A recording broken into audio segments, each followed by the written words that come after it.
Queen Vashti or Vashti. At sinabi po na siya ay mag-appear before the king and his nobles. At iba't iba po ang sinasabi according to study kung bakit nag-refuse ito pong si Queen Vashti. Na para pong gusto siyang iharap na wala pong kasuotan doon sa mga tao sa paligid. And of course, as a woman, hindi po niya papayagan na maging kahihiyan siya sa kalagitnaan ng karamihan. At sinasabi po na dahil hindi sumunod itong si Reyna Vashti, nagbigay po mga kapatid ang decree ang hari na alisin, dethrone ito pong si Queen Vashti. At pumili ng isang bagong reyna na ganap na susunod sa kautusan ng hari. At ito po ang nagbukas ng pintuan upang magkaroon po sa Persian pageant, Persian beauty queen, upang nang sa gayon pumili. Usong-uso po yung Miss Universe pageant o kung ano-ano pong pageant sa ating kapanahunan. Ito pong pageant na ito ay tumatawag ng lahat ng mga kababaihan sa buong palasyo. At isa po itong si Hadasa na napili upang pumunta po doon sa palasyo. Now, hindi po volunteer ito pong si Hadasa na nagsasabing, uy ako, gusto ko yung pageant na yun. Gusto ko maging Miss Persia. Gusto ko ako ay maging asawa ng hari. Hindi po siya nag-volunteer, mga kapatid. Actually, in the Bible, it says Esther was also taken to the king's palace. Na as if siya po ay pinilit. Na hindi po ayon sa kanyang kalooban yung kanyang pagpunta doon sa palasyo. Wala siyang interest, bagamat siya ay magandang babae, wala siyang interest sa mga pageant na yan. Gusto niya lang ng simpleng buhay. But Esther was taken to the king's palace along with the other maidens in the kingdom. Alam niyo po, mga kapatid, may mga pagkakataon sa atin pong buhay na parabang hinila lang tayo. Na parabang pinilit lang naman ako eh. Wala naman akong plano para sa mga sitwasyong ganito.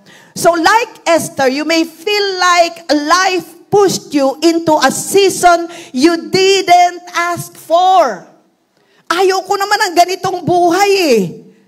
Ayoko naman na ako ay mag-aral sa ganitong university, tuloy, nape-pressure ako.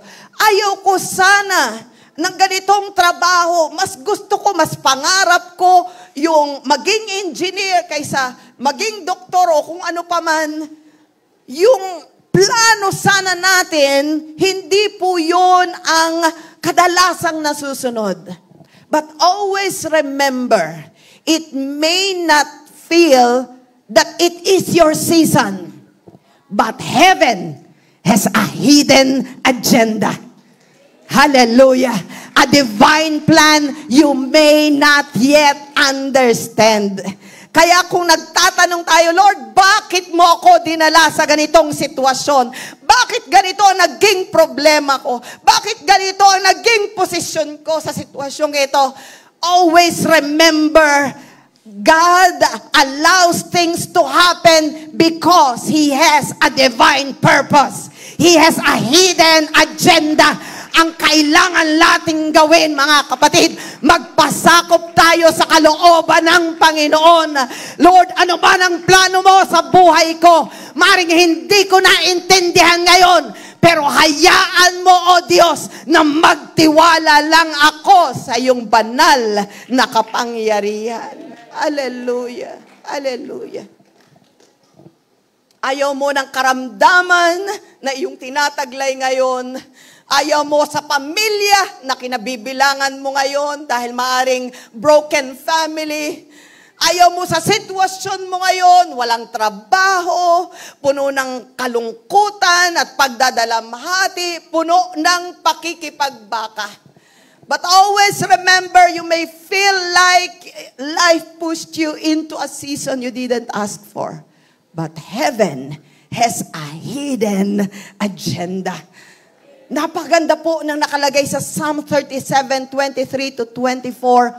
The steps of a good man are ordered by the Lord, and He delights in His ways. Kapag ka palang isang tao, good man, pertains to a godly man. Kapag tayo ay lubusang nagpapasakop sa Panginoon, maaring hindi ayon sa ating plano yung ating lakad. Subalit ano ang sabi? Itinatatag ng Panginoon ang ating mga lakad at nasisiyahan siya sa ating mga paglakad. Bakit siya nasisiyahan? Kasi kahit namang problema tayo, tuloy lang sa paglilingkod sa Panginoon. Kahit na ano ang mga kaguluhan na iyong nararanasan, tuloy lang sa pagiging mabuting patotoo para po sa ating Panginoon. Though he fall, ang sabi po sa verse, he shall not be utterly cast down, for the Lord upholds him with His hand. May mga pagkakataon pala na iniaalaw ng Diyos ng isang makadiyos, makatwirang tao ay mabuwal. Pero kahit sa kanyang pagkabuwal, ano ang sabi? Hindi siya lubos na mapapahiga sapagkat inaalalayan siya ng Panginoon ng kanyang kamay. Our life is in the hands of the Lord. If we will just completely trust in Him.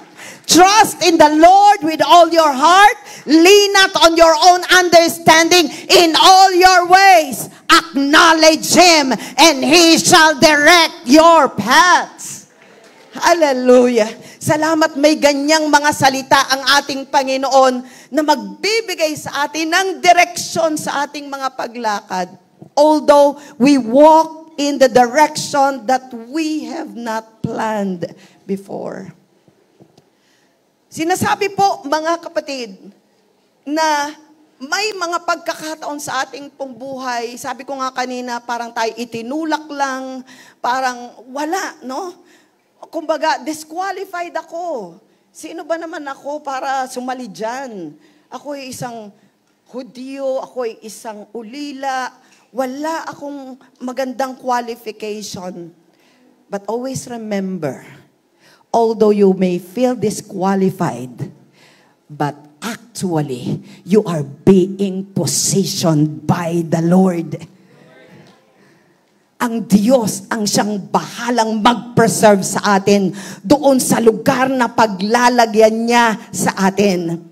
And just like Esther, He can turn your involuntary season into an intentional calling. Kahit maaring sa unay ayaw mo, kahit sa una hindi ka nagvo-volunteer, pero yan ay tawag ng Panginoon. Sumunod ka lang. Don't despise where life took you, because it may be the very place where God plans to use you for such a time as this. Palakpakan po natin ang atin pong Panginoon. Hindi magiging madali. Ito po, mga kapatid, muli tayong bumabalik doon sa proseso. Ipinapaalala po sa atin, hindi madali na tayo po ay maitulak doon sa isang sitwasyon na hindi po natin pinalano. Ano po ang sabi, mga kapatid? Esther went through a process. Para bang ito na nga ang sinasabi ko eh. Gagawin sa akin yung ayaw kong gawin sa akin, no? Yung pakialaman yung katawan ko, no? Ako ang may-ari ng katawan ko, and then para bang now you are somebody's belonging. At alam nyo po, sinasabi na mag-a-undergo po sila ng refining process before they could be promoted. Ano po ang sabi in Esther chapter 2, verse 12? Before a young woman's turn came to go into King Xerxes, she had to complete 12 months of beauty treatments. Although yung iba, wow, like na like. Yung iba pong mga contestants, gustong-gusto nila ba? Magiging maganda ako, magiging mabango ako. Pero wala talaga sa plano niya.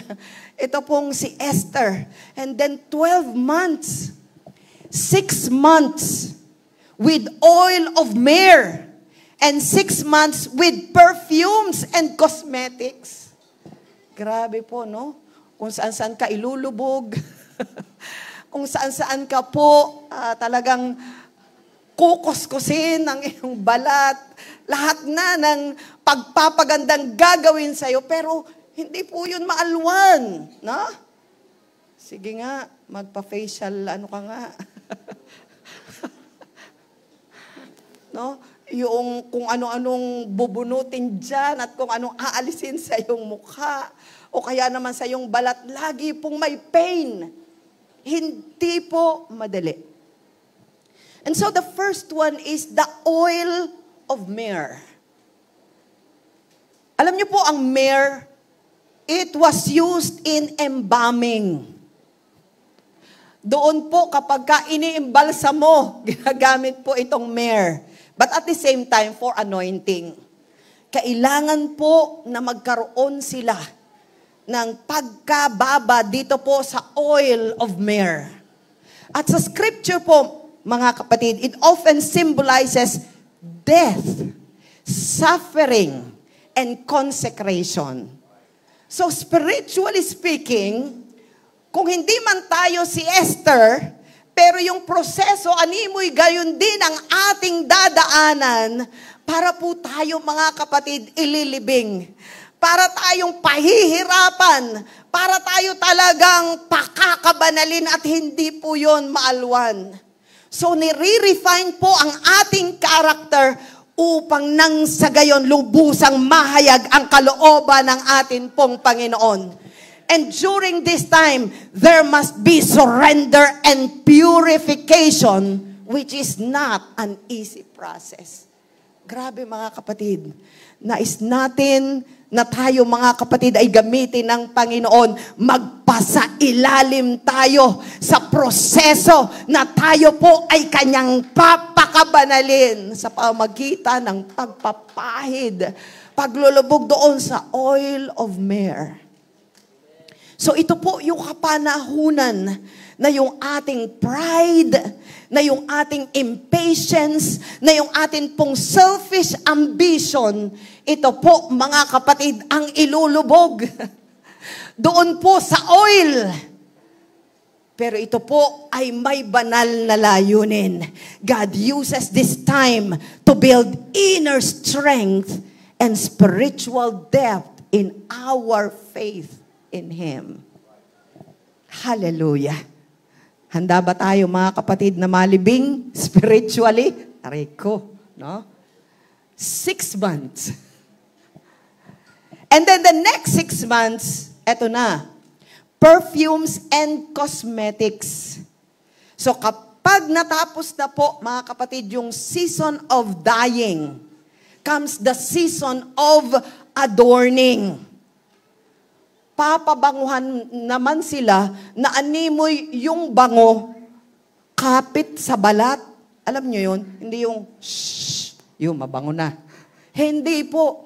Yung talagang alimoy parang tagos sa balat yung bango na pagdaan. Wow! Saan ang gagaling yung halimuyak na yon? Grabe po, no? 6 months na sila po ay pababanguhan araw-araw.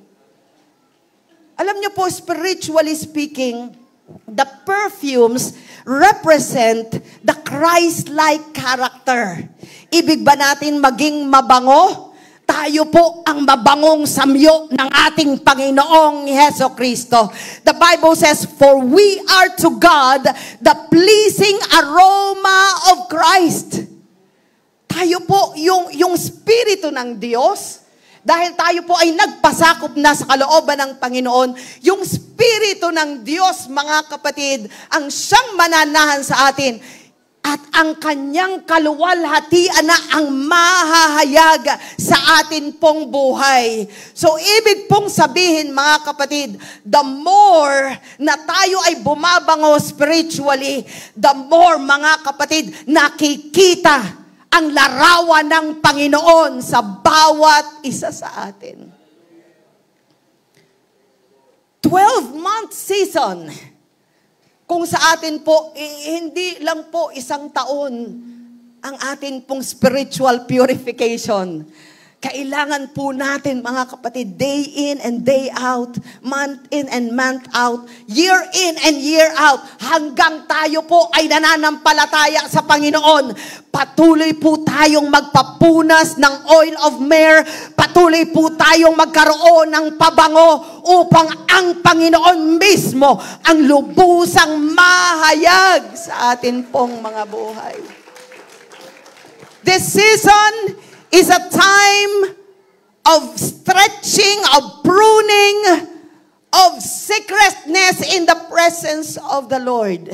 Pero ito po ang tandaan natin, hindi tayo pinahihirapan ng Diyos sa kapanahonang ito. Inihahanda niya tayo sa banal na kalooban niya para sa atin pong mga buhay. Amen. Huwag mong isipin, hanggang dito na lang tayo. No? Bagamat nag-church ako, pero siguro wala nang magandang buhay na darating sa akin. No, mga kapatid. Hallelujah.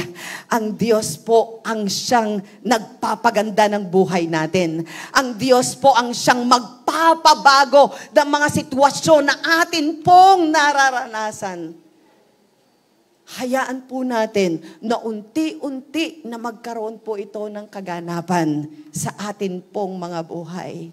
After the 12-month season of being purified, alam niyo po, 12 months of purification just to have one moment with the King. Magpapaganda, magpapabango sila, isang beses lang nahaharap sila sa hari. Pag hindi sila nagustuhan ng hari, itchapuera ka na forever. Kaya para bang, ano ba ako dito? Para akong sa chessboard, di ba? Parang, yun, biglang natapatan, yun, wala na. Nilagay na sa tabi. No, di po ba? Ayaw natin na maging gayon ang atin pong pakiramdam. But then, even if it is 12 months of purification, pero may special favor na ibinigay ang Diyos para po dito kay Esther.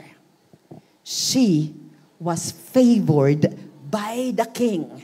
Dahil sa lahat po ng mga animoy naging contestants, hindi po dahil siya'y maganda, kundi siya po ang nagpasakop kung ano lang ang nararapat.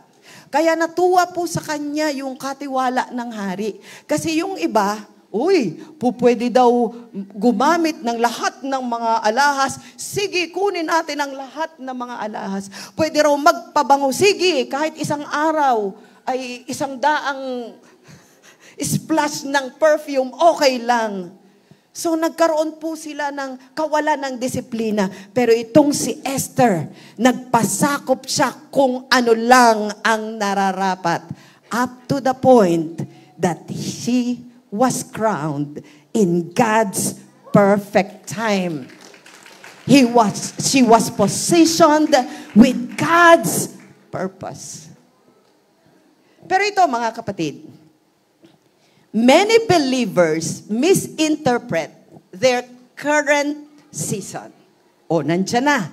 Kinoronahan na. Natanggap ko na yung aking ministry.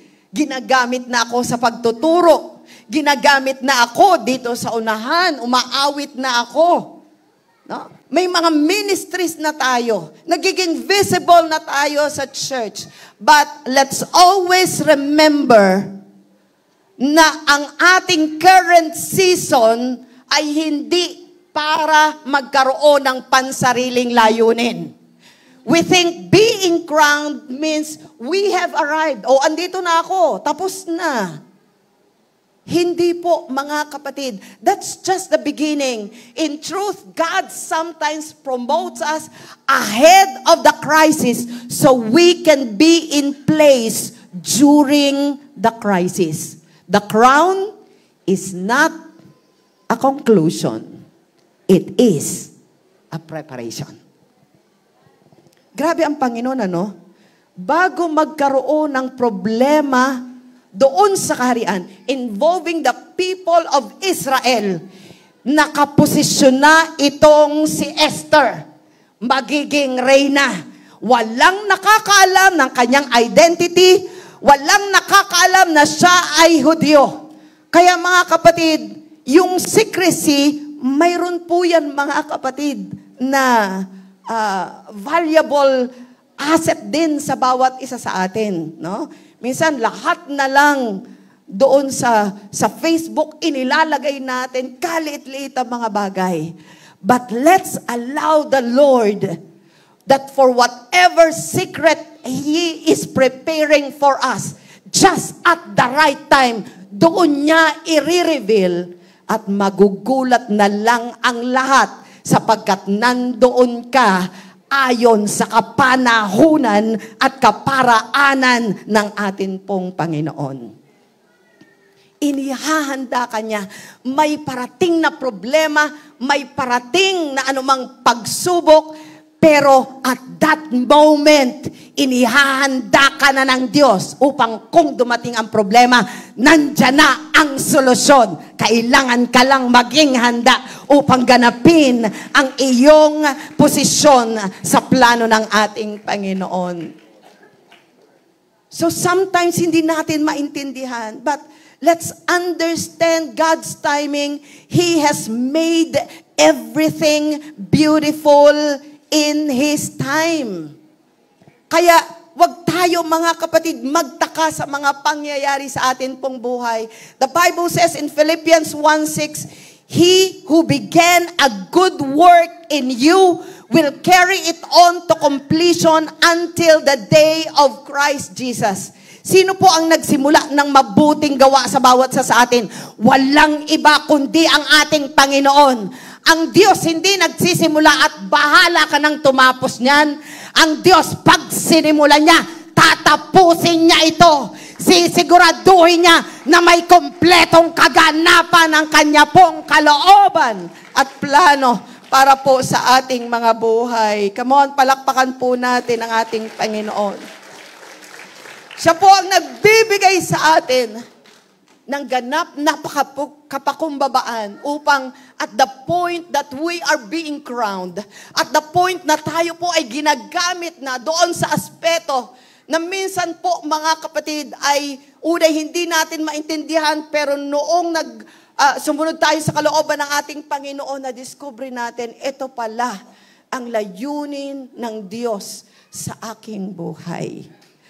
Thank you, Lord. Thank you, Lord. Alam niyo po mga kapatid, lubusan ko lang naintindihan ang plano ng Diyos. Ako po ay na-train noong elementary as a writer. Bigla na lang po akong pinatawag na sumali ka sa essay writing. Grade 4, grade 5, grade 6. Sulat lang. And then high school, parang naging interested din sa writing. Naging part po ako ng campus paper as a reporter first year. Pero alam niyo po mga kapatid, yung tatay ko ang pinagsusulat ko. Eto, ganito ang gagawin ng tatay ko. Although nagsusulat naman din talaga ako. Pero gusto ko yung mas maganda, kaya siya yung nagsusulat. Every year po, pag pumipili ng staff, meron pong screening. So, ano lang ako, okay lang ako. na ang tatay ko ang nagsusulat. Nang nagkaroon ng screening, lumabas po mga kapatid, second year pa lang ako. Naging feature editor po ako. Sabi ko, Lord, di naman ako kagaling-galing sa English. May alam ako, pero hindi ako ganun kagaling. Ba't mo ako inilagay dito? Baka mapahiya ako. Dahil pagka sumulat ako, ngayon, hindi ko na nire-request yung tatay ko, kailangan ako na magsulat. Parang na-pressure ako. Ang hirap, mas maraming magagaling sa akin, sa higher level. Pero Lord, bakit mo ako inilagay dito? Diretso lang, with the guidance of the teachers. Nung third year na mga kapatid, again, may screening. Hindi ko maintindihan ng Panginoon. Naging editor-in-chief po ako ng Westernian Pioneer. Hindi ko po ito sinasabi kung ano pa man. Pero at that time po, gulong-gulo ang isipan ko. Parang, Lord, ipinapahiya mo ako. Hindi ako ganito kagaling, pero bakit mo ako inilalagay sa ganyang posisyon? May mga fourth year po na matatalino kaysa sa akin. Sabi ko, Lord, bakit ako? Hindi ko po maintindihan, mga kapatid. Up to the point, nagkaroon na nga ng contest. Yan na nga, hindi ako nakasama sa national. Sabi ko, Lord, editor-in-chief ako, samantalang yung mga iba kong staff, sila yung kasama doon sa national. Ang hirap po ng pakiramdam, mga kapatid. Yung place na yung parang oil of myrrh, yung purification process. Lord, wag mo naman akong ipahiya. Yung pong mga time na yun, mga kapatid, para bang lagi akong umiiyak dahil hindi ako worthy sa ganito pong posisyon. Nung fourth year po, again, I was selected as the editor-in-chief. Hindi ko talaga maintindihan ang Panginoon. And then, tinanggap ko na po yung tawag na yun, up to the point with God's favor. Nakarating po kami sa national level. Sabi ko, Lord, 10 lang kasi ang pinipili in every field. Ako po ay doon sa copy reading and headline writing. Sabi ko, Lord, basta maka 10th place ako, Panginoon, okay na, parang first place na rin ako. And then, doon ko po, may dala po akong Bible. Every night, nagbabasa po ako, Lord, whatever your favor is, basta lalaban po kami, pero ikaw na po ang bahala. Kahit 10th place, Panginoon, parang first place na ako. And with God's favor, naka 10th place po ako, mga kapatid. Alam niyo po, mamamangha ka sa ginagawa ng Panginoon. And then, nung college, naging writer po ako doon sa Lathe, doon sa BSU. Dati Pablo Bourbon. And then hanggang unti-unti, nun nga pong 2003, ipinatawag po ako, mga kapatid. Wala akong idea na inilagay nga po ako sa publishing commission ng atin pong fellowship. Doon ko po naintindihan, Lord, you have prepared me for all those times. Lord, alam mo na limitado ako sa aking kaalaman, pero kaya pala ipinaranas mo sa akin ang gayong bagay sapagkat ilalagay mo ako sa position na ito.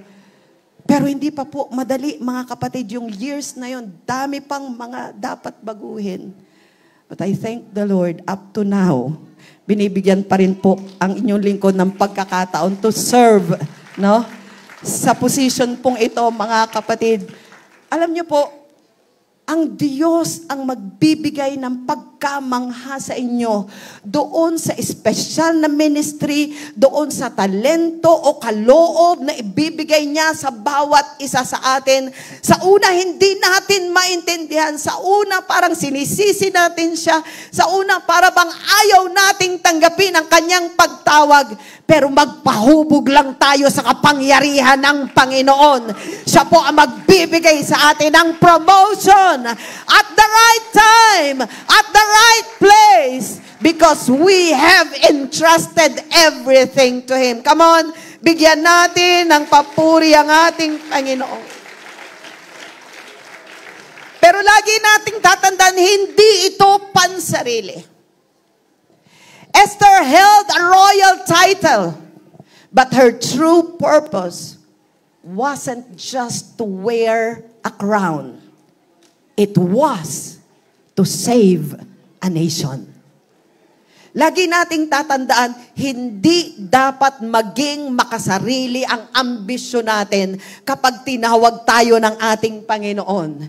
Maaring dito may tatawagin ng Diyos na pastor, maaring dito may tatawagin ng Diyos na ebanghelista na mga susunod sa amin, maaring dito may tatawagin ng Panginoon na isang teacher na kung saan gagamitin na special way, mga singer, mga musician na talagang kakaiba ang magiging paggamit sa inyo ng Panginoon.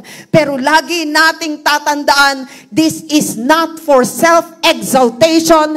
This is to give God the glory and to fulfill the purpose that God has for us. Kaya nga, may hamon na ibinigay ito pong si Mordecai. Kung ikaw ay tatahimik sa ganitong pagkakataon, may ipapadalang tagapagligtas para sa ating mga kapwa Hudyo mula sa ibang lugar. Sige, huwag kang tumugon. Gagamit ang Diyos ng iba. Pero isipin mo, baka kaya inilagay sa ganyang posisyon ay nais kang maging kasangkapan sa ganitong pagkakataon. Kaya wag nating hayaang ituro pa ang iba. Lord, siya na lang. Mas may talento siya. Lord, siya na lang. Kasi mas matalino siya. Mas magaling siyang magsalita. Hayaan natin na tanggapin natin ang kalooban ng Panginoon. Lord, here am I. Send me. Hindi po ako perpekto. Hindi ako magaling. Hindi po ako yung tulad ng iba na talagang animoy inborn ng kanilang mga qualities. Pero pasakop ako sa iyong banal na kalooban. May layunin ka na dakila sa aking buhay. Nagkaroon po siya ng kakaibang uri ng tapang. Sapagkat naisip niya, na pagmuni-muni niya, mga kapatid, I should not only be blessed, but I should be a blessing. I should not only be called, but I should serve the calling of others. Dapat po, mga kapatid, hindi makasarili ang atin pong mga iniisip. At magkaroon po tayo ng tapang na gawin kung ano ang kalooban ng ating pong Panginoon. That's courage. Ano po ang sabi niya? Sige nga, tatanggapin ko. At anong sabi niya? If I perish, I perish. Kung ako'y mamatay, then mamatay nga ako. Ibig pong sabihin, do or die na ang kanyang gagawin. Nagkaroon po siya ng kakaibang tapang. Because courage doesn't mean the absence of fear. It means obeying God in spite of it. Huwag mo sabihin, ang tapang niya. Wala siyang katakot-takot. Hindi po ganun ang tapang. Ang tapang, ramdam mo ang takot, pero ipinasasakop mo sa Diyos upang siya ang magkaroon ng kontrol sa iyong buhay. Upang kung ano man ang kahinaan natin, Lord, ikaw na ang bahala. Yung mga bagay na hindi ko kayang gawin, Lord, ikaw ang magbigay ng karunungan, ikaw ang magbigay sa akin ng tamang pagpapasya, tamang hakbang, upang nang sa gayon, hindi na sa galing ko, hindi na sa talino ko, hindi sa impluensya ko o sa yaman ko, kundi ayon sa iyong kapangyarihang kumikilos sa aking buhay. Hallelujah! Hallelujah! Hayaan po natin, mga kapatid, na atin pong ma-fulfill ang kalooban ng Diyos as we risk our lives for the kingdom of God. Ang sabi po ng isang quotation, si Frederick Buechner, ang sabi po, the place God calls you is the place where your deep gladness and the world's deep hunger meet. Yung pong dako na kung saan tinatawag tayo ng Diyos, ayun ang dako na mararamdaman natin ang kakaibang kagalakan dahil alam nating nasa sentro tayo ng kalooban ng Panginoon. At doon nagtatagpo yung malalim na kagutuman ng sanlibutan na may pangangailangan. Ibig sabihin, may kagalakan tayong gamitin ng Panginoon upang kung ano man ang pangangailangan, yun po ay magkakaroon ng kaganapan o solusyon. Huwag mong isipin, mga kapatid, na yung pinapasukan mong school, ay dahil lang naman yan gusto ng mami at daddy ko, napasukan ko. Hinayaan ng Diyos, may layunin siya sa iyong buhay. Ay, ang trabaho namang yan, kasi ipinasok lang ako nung aking kamag-anak, kaya ako napapasok sa trabahong yan. May plano pa rin ang Panginoon. Maaring sa tingin natin, ito ang mga rason, praktikal lang, o kaya naman may mga dahilan. Ano man ang dahilan, kung ipinagkakatiwala mo ang iyong sarili sa Diyos, siya ang magbibigay ng tamang direksyon upang abutin mo yung banal na layunin ng Panginoon sa iyong buhay. Gagamitin ka niya in a most special way as you entrust your life to Him. And lastly, always remember, your season has divine significance. It wasn't coincidence, it was calling. It wasn't luck, it was divine timing. Itong nais kong i-emphasize sa bawat isa as I end. Sa sanlibutan, pwede tayong magkaroon ng success.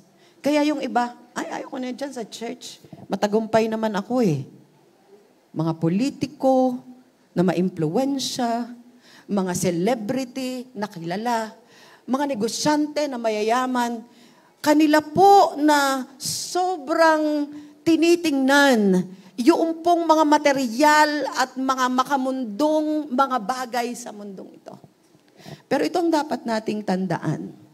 Yung pagganap natin sa kalooban ng Diyos, hindi hanggang sa lupa lang tatagal.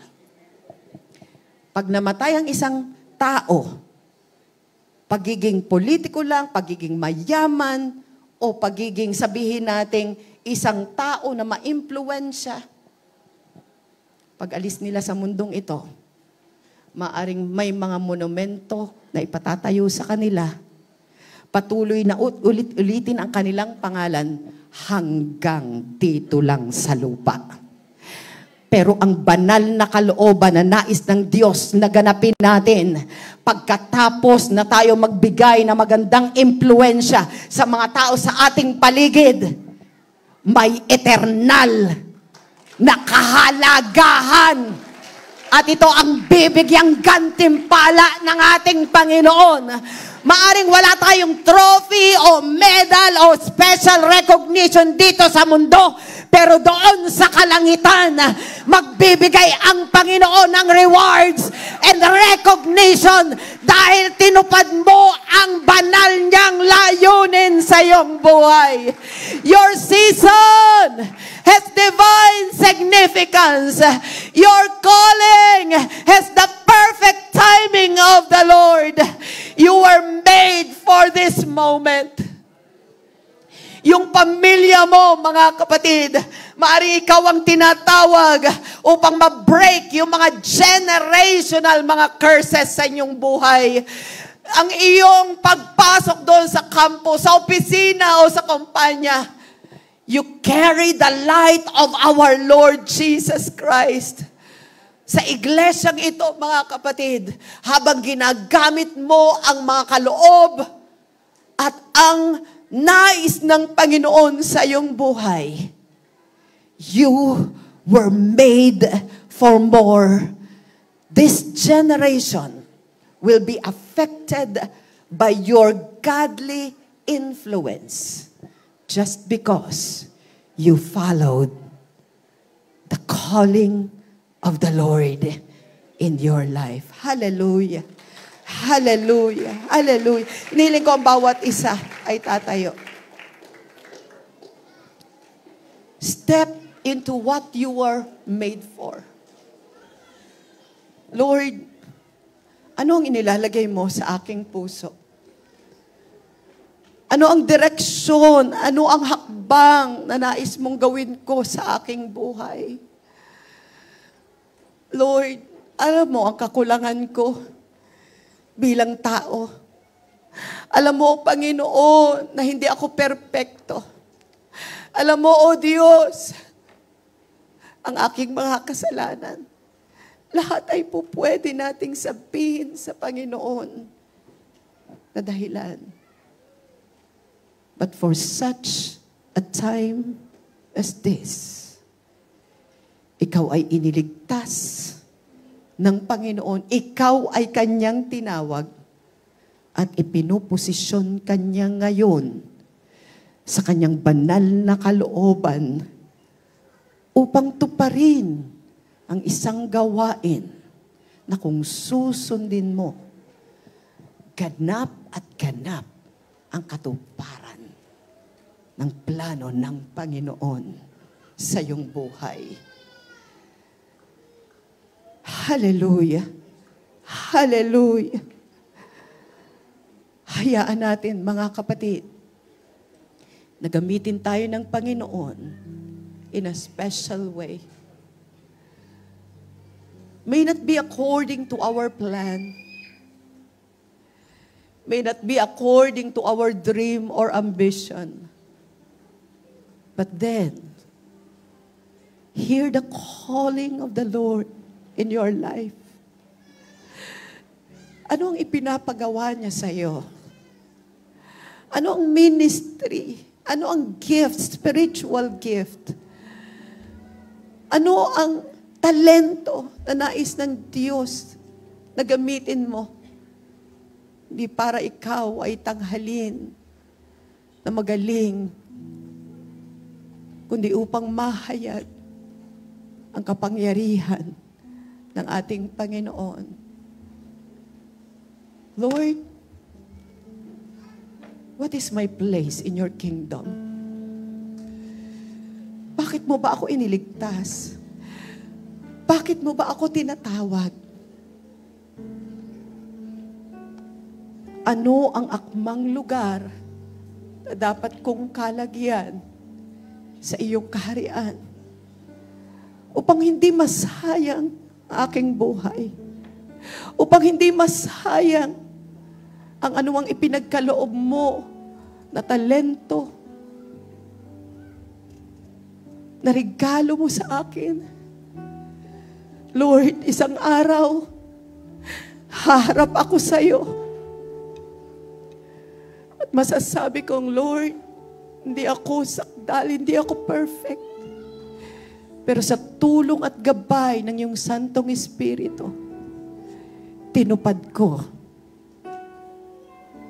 ang misyon, ang layunin na ipinapagawa mo sa akin habang ako'y nananatili sa mundong aking ginagalawan.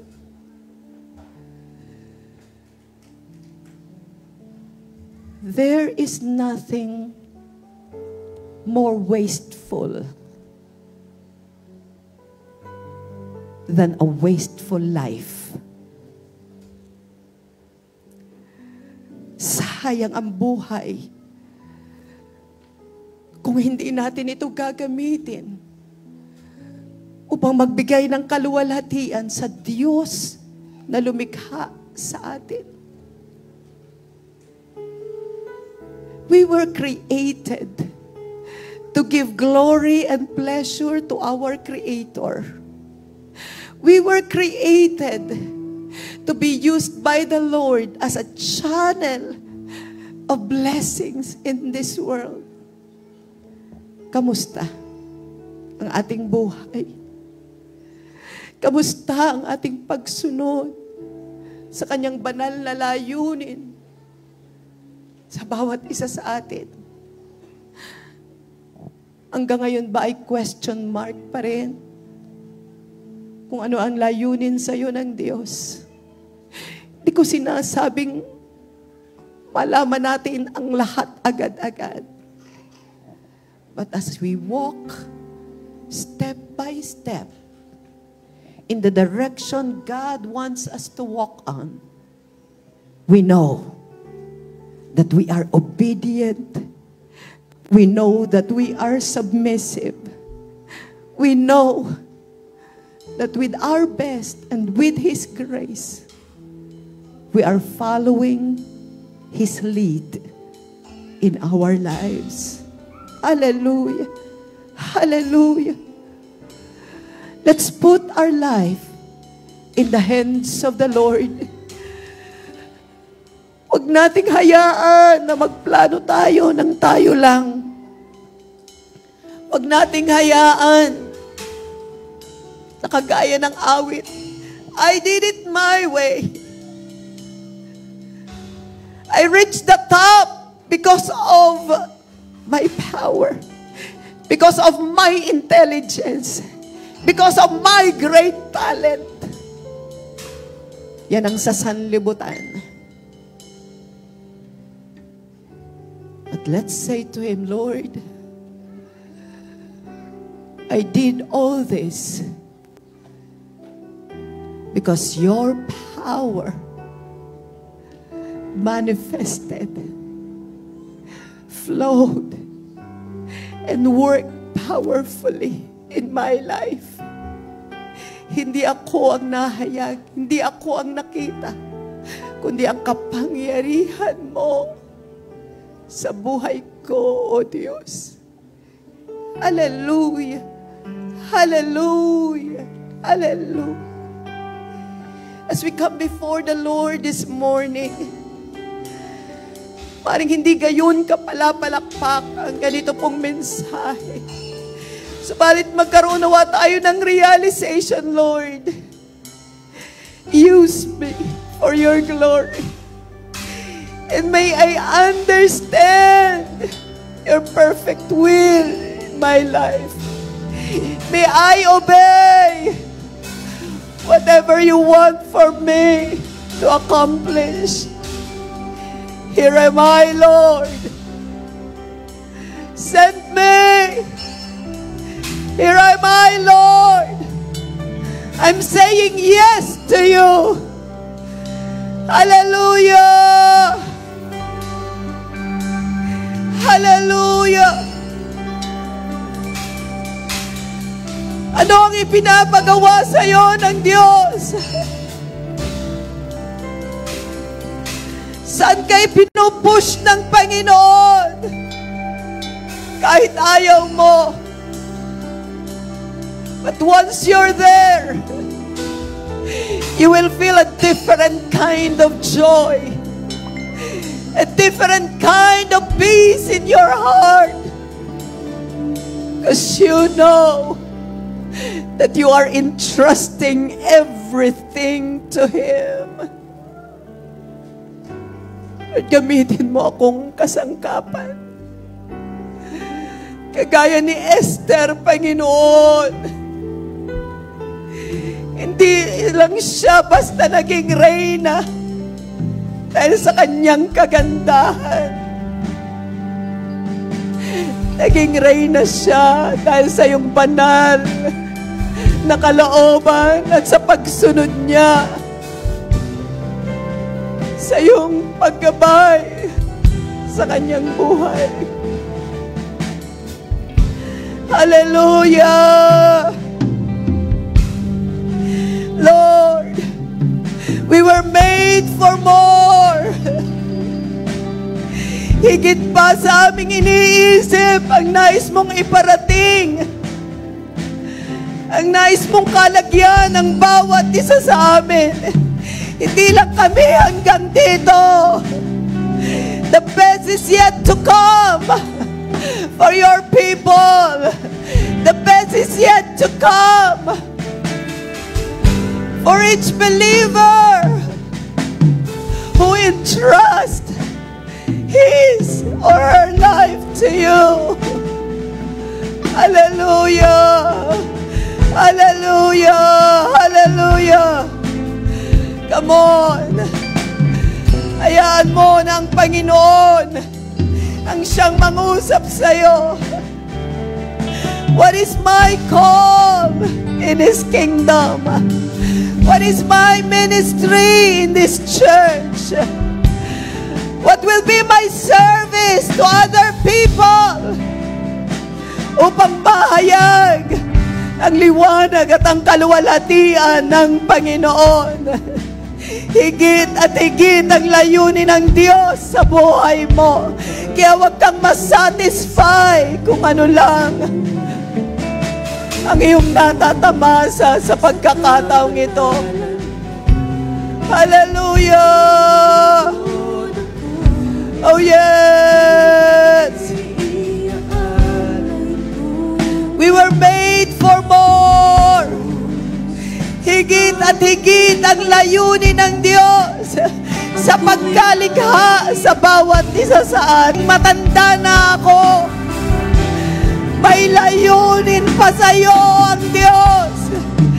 Hanggat may buhay tayo, gagamitin pa tayo ng Panginoon nang higit sa ating iniisip at higit sa ating inaakala. Hallelujah! Oh yes! Hallelujah!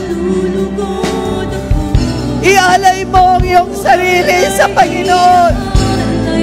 Huwag mong ipagdamot kung anong tinataglay mo ngayon.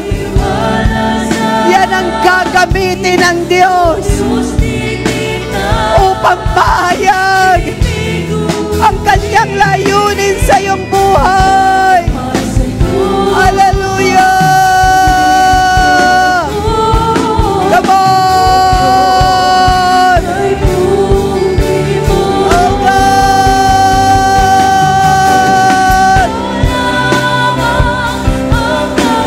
Oh yes!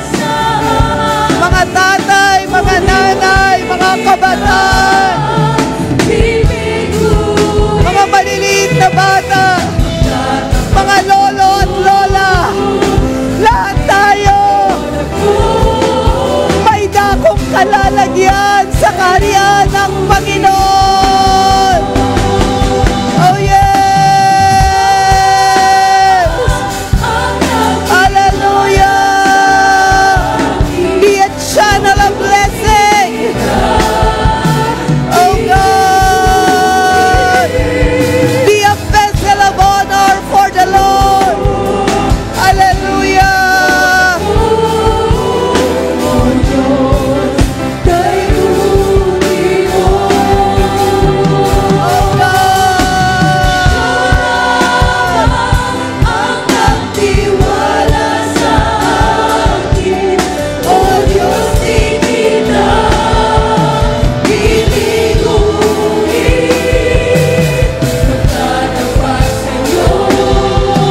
dahilan ng aming mga pagkukulang.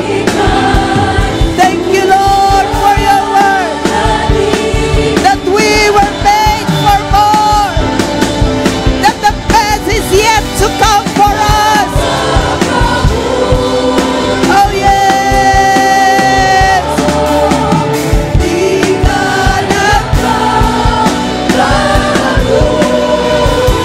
Oh, yes. Lord, ngayon, kailan pa man sa buhay ko'y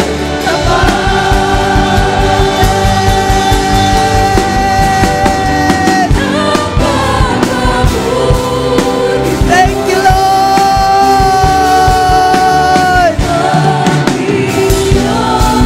Jesus, Jesus.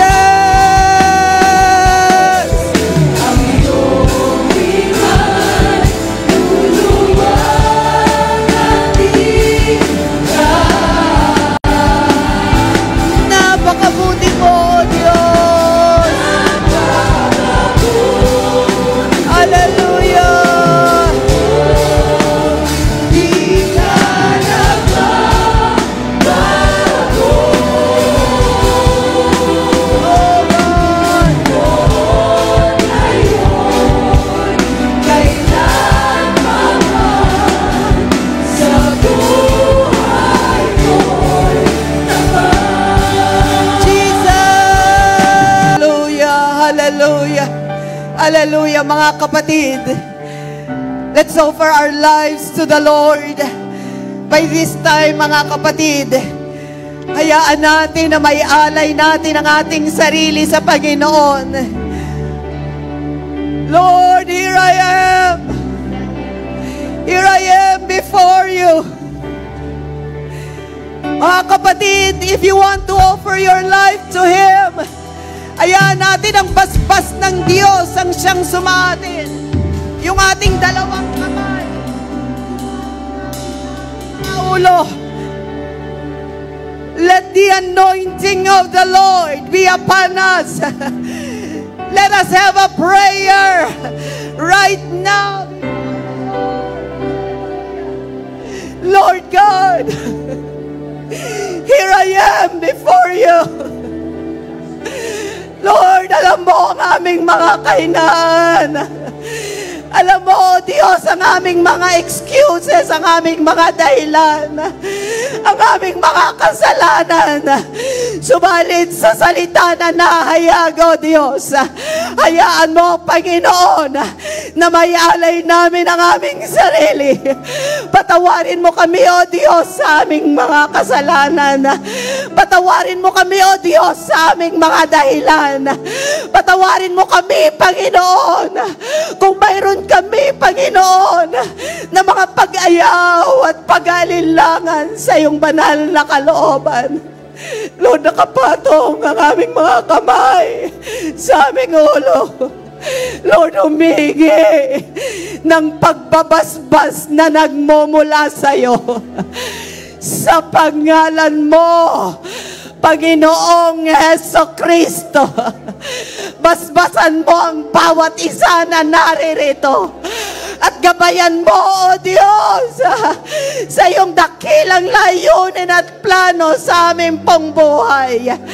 In Jesus' name. In Jesus' name. Come on, say it to the Lord. Yes, Lord. Send me, Lord. I accept your calling, Lord. Come on. Hallelujah. Hallelujah. Here am I, Lord. Send me, oh God. I say yes to you, Lord. I say yes to you, Lord.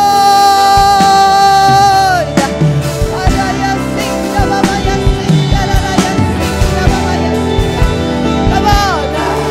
Say your yes to the Lord.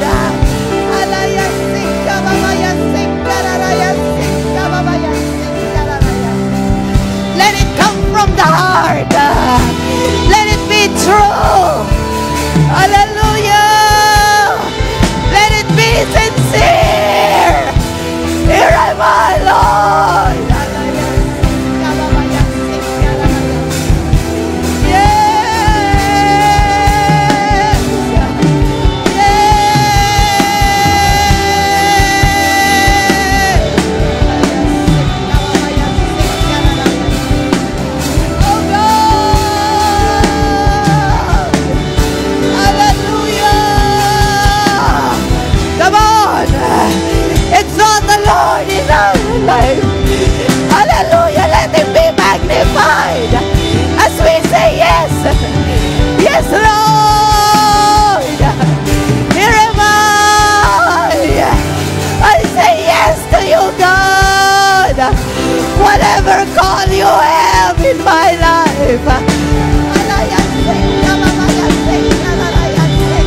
one life will come to pass, mga kapatid. And only what's done for Christ will last. Isang buhay lang ang mayroon tayo, mga kapatid. Hallelujah! Isang buhay lang. So let us maximize this one life to fulfill our calling, mga kapatid. Hallelujah! Praise you, Jesus! Praise you, Jesus! Hallelujah! Hallelujah!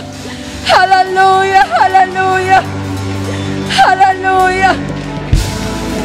At tatapusin natin ang ating serbisyo ngayong umaga ng may pagpupuri at pagsamba, selebrasyon sa katagumpayan, Panginoon. Hallelujah!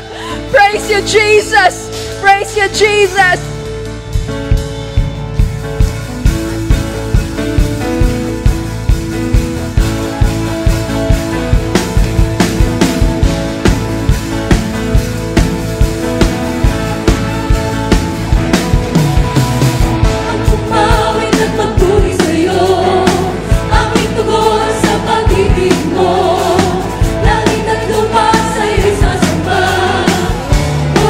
Purihin ka.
Jesus.